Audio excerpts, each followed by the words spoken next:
Several thousand people gathered on this evening in April in central Belgrade to sing the Russian national anthem. They came to show their support for Russia and its president, Vladimir Putin. We're on the right side, on Russia's side.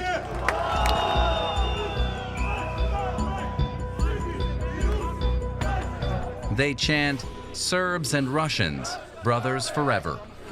And we don't need the EU. What does Russia mean to you? It's our brotherland. For me, it's the only country apart from Serbia where I could live. A great people, a great culture. Simply the fact that Russia exists is good news. Who is this for? For Austria. For Austria, the enemy? Why didn't you say that straight off? These demonstrations, a regular fixture since the start of the war in Ukraine, are organized by a far-right group called the People's Patrols. Their self-declared aim? To free Ukraine of Nazis. Russian brothers, in these bad times, we will accompany you on the way to the kingdom of heaven. Long live Serbia. Long live Russia.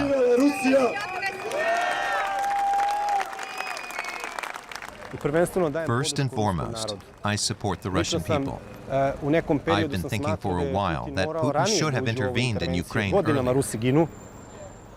Russians have been dying for years. There have been atrocities in the Donbas region against the Russian people for years. That's why I support this operation. I hope it's brought to an end as quickly as possible, with the fewest possible victims, and that the denazification of Ukraine becomes reality.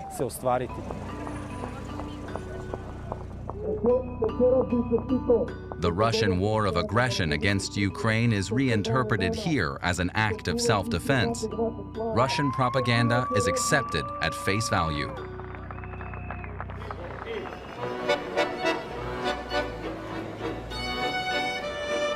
Belgrade is the only city in Europe, besides Istanbul, still operating flights to Russia.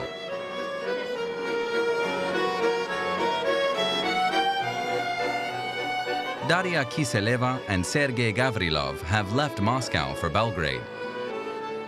They've been living here for 4 weeks now.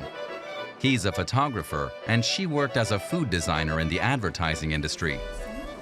When the Russian economy collapsed because of sanctions and their work began to dry up, they decided to immigrate.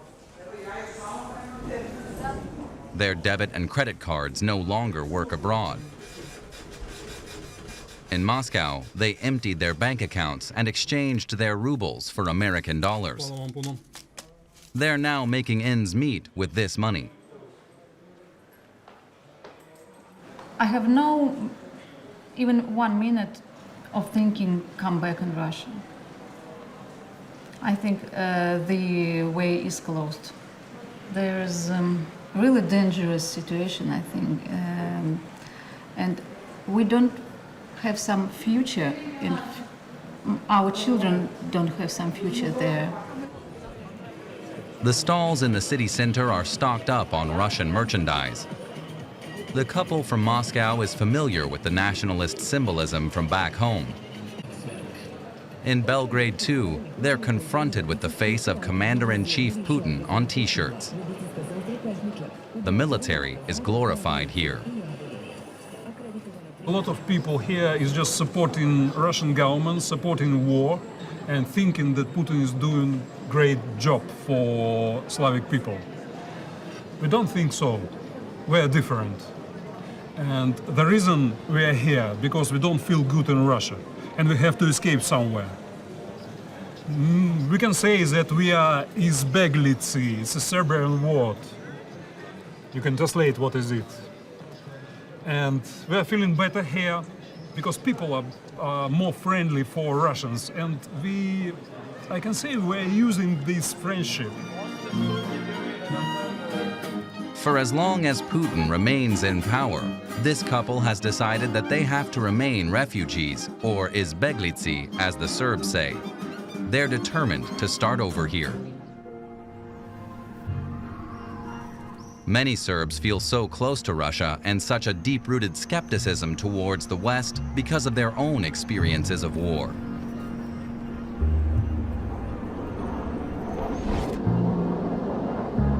"23 years ago, in spring 1999, NATO bombers attacked Serbia following the collapse of peace talks with the Serbian government.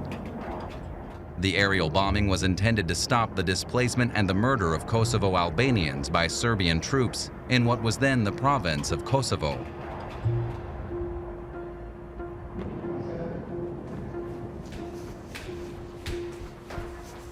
Aleksa Grbović was just 4 when bombs fell on Belgrade. The events have been seared into his memory.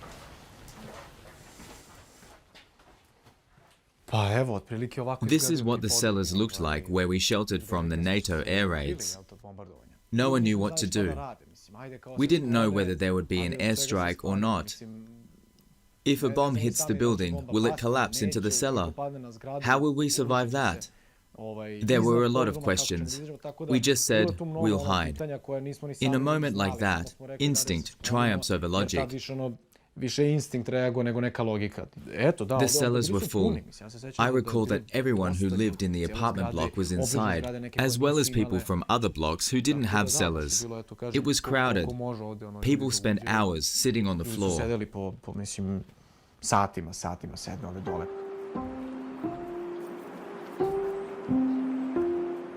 At first, Aleksa and his family fled to the cellar every time the air raid siren sounded.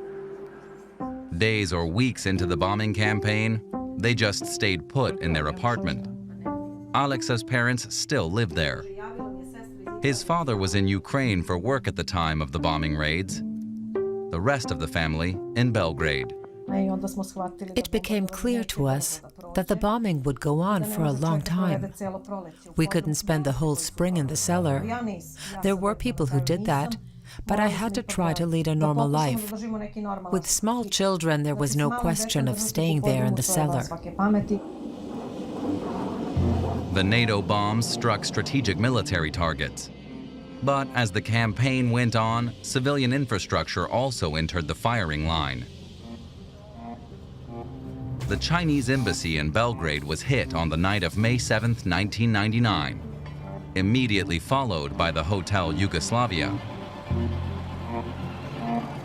Aleksa's family lived in a block right between these two buildings. It's just around the corner. Our windows look out onto the Chinese embassy.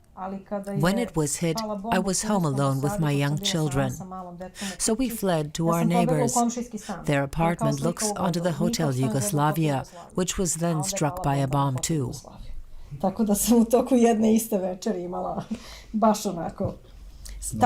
All on the same evening.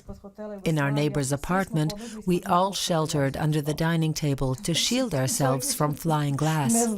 We had no idea where to go. In the end, we just hid under the table. That is my first ever memory. The fear, the tension, the bombs, the sirens. And if I remember rightly, a powerful earthquake.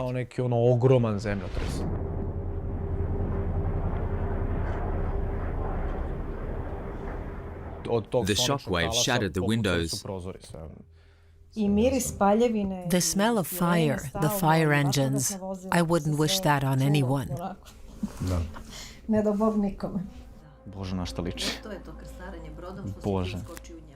After that night, they left Serbia and joined Aleksa's father in Ukraine, in safety. There, where bombs are now raining down. History is repeating itself. It's awful. The NATO intervention lasted 78 days. You can still see some signs of it in Serbia today. It's impossible to overlook the ruins of the former Yugoslav Defense Ministry in Belgrade. 100 meters from Aleksa's apartment, behind Hotel Yugoslavia, the damage caused by the bomb strike is less obvious. There were 3 holes right through all 3 stories where the bombs dropped and then exploded down below. Resentment towards NATO remains strong. It's regarded as the aggressor whose bombing campaign led to the loss of Kosovo. What would you think of someone who's bombed your home? I don't think that it was a good move. An organization that propagates freedom, democracy, and peace, an organization that is meant to protect people, can hardly justify its bombing of civilian areas. I condemn NATO in the way that the average Ukrainian condemns Russia. You just create hate that lasts much longer than it takes to rebuild the ruins.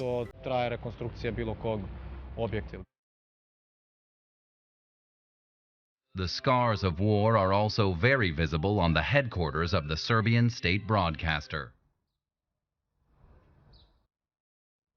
Journalist Nino Brajovic used to work here. Nowadays, he's the chairman of UNS, the Journalists Association of Serbia, which stands up for the rights of journalists. A plaque lists the names of 16 employees who died in the bombing raid 23 years ago. And the word, why?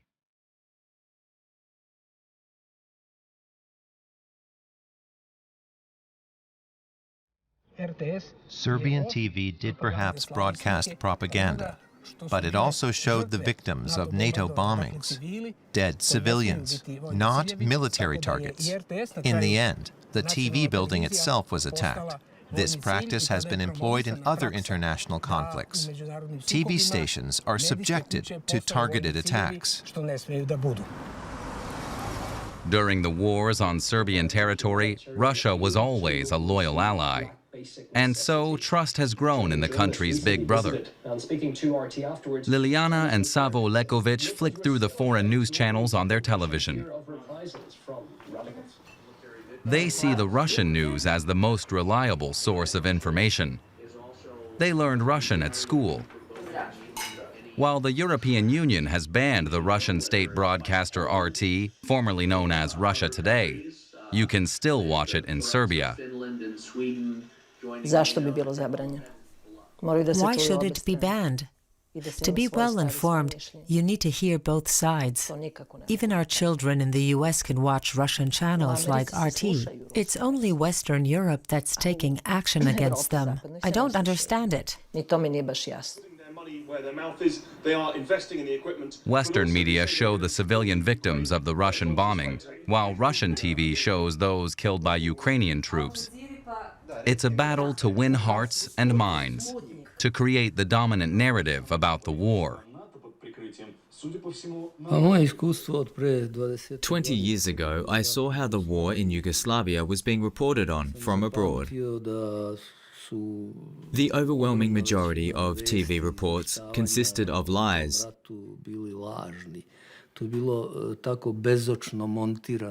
Pictures were put in the wrong context. It was unimaginable. Back then, I completely lost my trust in Western media. Maybe it's just my personal opinion, but I trust Russian media more because they report more objectively and honestly. Russia has already won over their hearts and minds. And the advocates of free speech in Serbia don't think outlawing Russian channels is the right solution. The Journalists Association don't want RT banned here. It's a human right to have free media.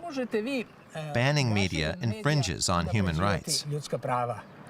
A ban is only appropriate if media support terrorism, incite hatred, or violate the Constitution. In a case like that, media can also be banned in democratic states.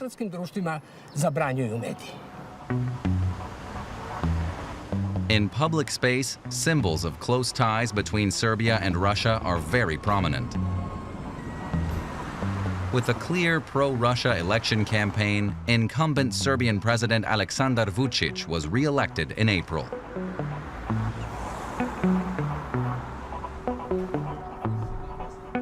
Juk Velebit is a political analyst and writer. He says that the only candidate who would have won more votes than the Serbian president is Vladimir Putin himself. Skepticism towards the EU is greater than at any time since the breakup of Yugoslavia. According to the latest polls, the majority of Serbs no longer want to join. In the last 10 years, we could see the glorification of Vladimir Putin, glorification of everything that Russia does. So I think that this is just the result of that, and this makes a situation very difficult for Serbian authorities and for Serbian President Vučić, who even if he would like to make a SWIFT from the Russia to the West, it's going to be very difficult for him because he created those narratives and he created that public which is strongly supporting Russia. So I think that is something that could not be changed overnight. Sretin Mijovic has clearly been influenced by this climate of opinion. By profession, he's a production manager in film and TV. But when he's between jobs, he works here to make ends meet. One look at his helmet tells you what he feels for Russia. I'll tell you straight. I support the right of the Russian people to fight for their freedom. I have no problem with telling you that up front. I honestly think that this is a battle between Christ and the Antichrist. Ukraine is the Antichrist. People say they're neo-Nazis, but they're Antichrists, even if they wear crosses. He says that he's come to this conclusion because he's seen a lot of videos of Ukrainian atrocities on his phone. If you shoot someone lying wounded on the ground in the legs and mistreat them, then you can't be a Christian. A Christian would never do that. A Christian would tie their legs together and take them prisoner, but they are mistreating people. Have you also seen the crimes committed by Russians in Ukraine? No, I haven't. But it's possible that they exist. I've also been to war. I know that a few people on our side did terrible things. In the wars during the breakup of Yugoslavia in the 1990s, he volunteered to fight in Bosnia and Kosovo. The idea of uniting all Serbs in one state was one which Serbs were willing to use force to implement. But the plan failed. The Bosnian Serbs live today within the Bosnian state, and Kosovo has declared independence. Sretin values the fact that Russia has refused to recognize the independence of the breakaway province of Kosovo, and his enthusiasm for Russia is matched by his distaste for the West. People speak about freedom, about people having the right to live the way that they want. And then the Russians are suddenly cast as villains that have to be expelled. They're thrown out of theaters, radio stations, and galleries, and their monuments are removed. What's that about? It's hypocritical. His love for Russia was instilled in him from an early age. My mother and father brought me up to love Russia, but on a healthy basis, not blindly. I love Russian literature, art, and Russian heroism. Russians have died in battle for us Serbs since the 19th century. They came to fight with the Serbs in the liberation from Turkish rule, and so on. God save Putin. Then there will be peace on earth. That's my opinion. Maybe I'm also mistaken.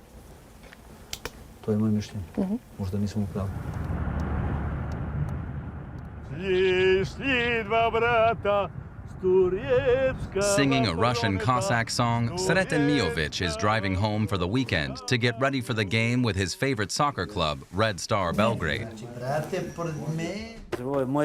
I'll go get my soccer things out.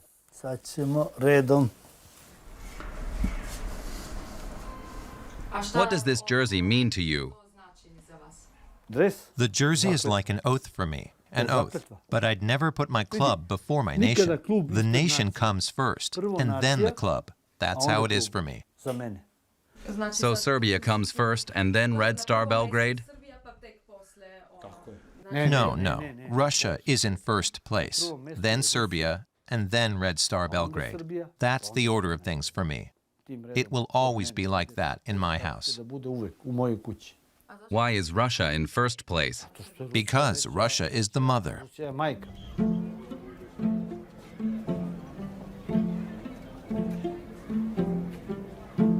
The eastern Serbian city of Zaječar has been home to Andriy Ivanov since the start of the war in Ukraine. He fled here from Lviv in western Ukraine. His grandma and his sister live in Zaječar.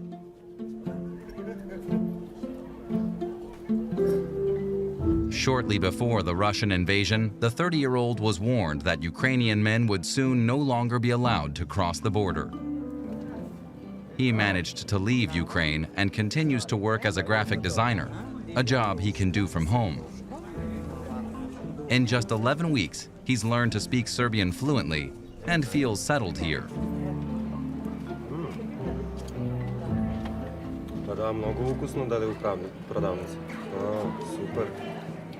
A lot of people I meet here, they are like, they stand for Russia. They are in friendship with Russia, and I know what is the historical background of this friendship.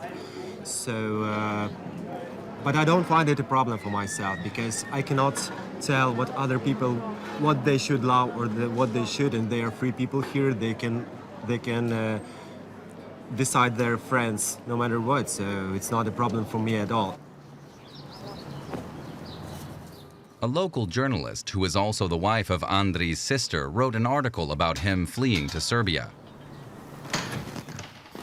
Milko Stojanovic works for the independent newspaper Danas, which is critical of the government.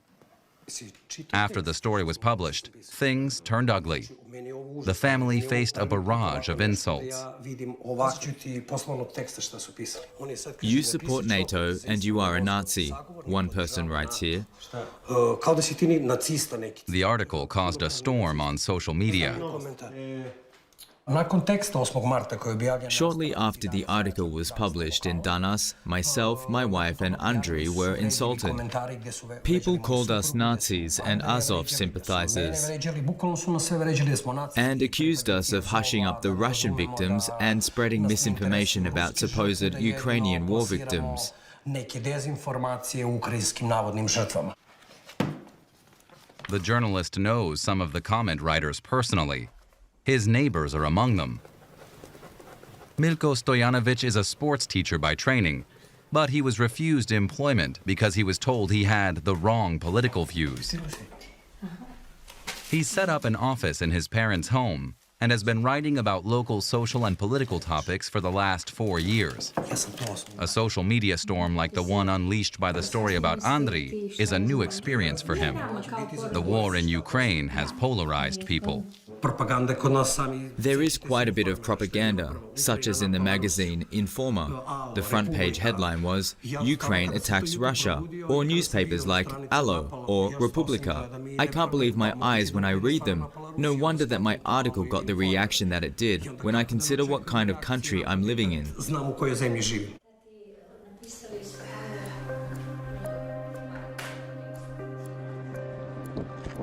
Here in Brussels, the Russian-friendly tendencies in Serbia are being viewed with suspicion. Serbia has been an official candidate for EU membership since 2012. This expert from one Brussels think tank says you can't have it both ways. It's quite clear that at one point in time, Serbia has to decide. Either it's going to wholeheartedly commit itself to the European Union accession and support the European Union in all issues, particularly now with regard to the sanctions against Russia, which Serbia does not want to join, or it goes another way. So this is a clear decision that Serbia has to take, and obviously, since it started the accession negotiations, we expect them to follow that logically to its conclusion.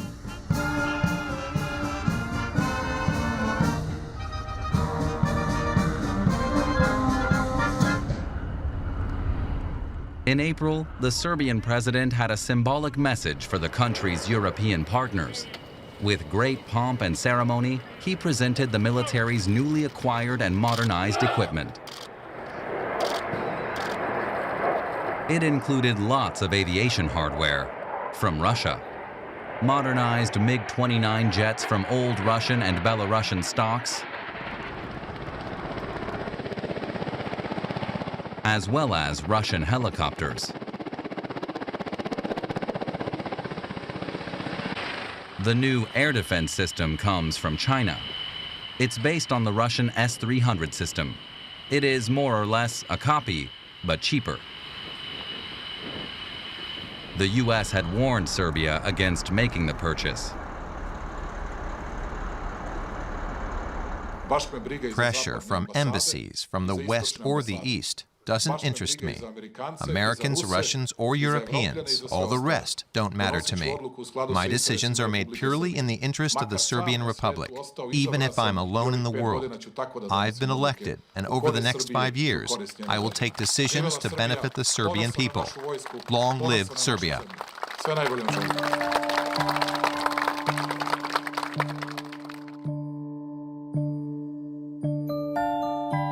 Security analyst Aleksandar Radic says that the government's symbolic gesture is a denial of political realities. Serbia is a member of NATO's Partnership for Peace program, to the dismay of the majority of Serbs. Serbia has two faces. One is for a domestic audience. The media shows Russian weapons so that the pro-Russian element, which dominates public opinion, gets the impression that the purchase of Russian weapons is a priority for the Serbian defense. But in reality, the majority of weapons come from Western states and are NATO-oriented. In the long term, the Serbian defense industry is aiming to cooperate with the West. All the components of Serbian weapon systems come from the West. Russia has long been the big brother who has stood by Serbia. And here, war criminals like former Bosnian Serb military leader Ratko Mladic are revered as heroes. Since the invasion of Ukraine, a new mural has been created. It's already been defaced and restored on a number of occasions.